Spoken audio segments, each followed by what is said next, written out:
Я сначала...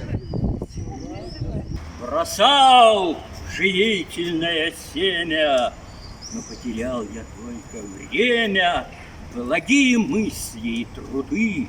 Спаситесь, мирные народы, вас не постигнет правды клич.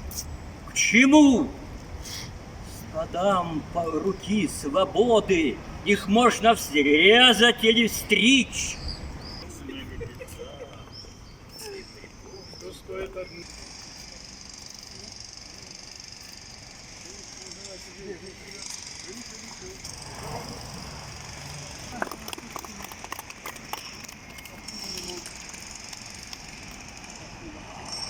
Мой дядя с самых честных правил, когда ни в шутку да не мог.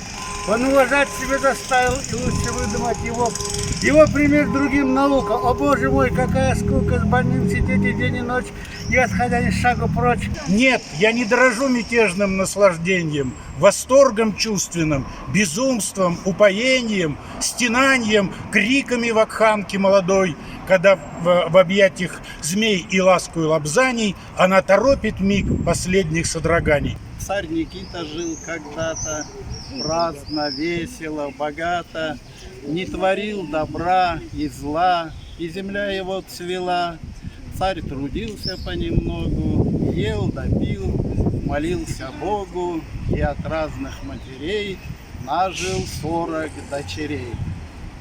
Ну, я хочу сегодня в связи с днем рождения Александра Сергеевича вспомнить и завтрашний день рождения. Это завтра день рождения Льва Аврумовича Шеймана, нашего пушкиниста, моего учителя.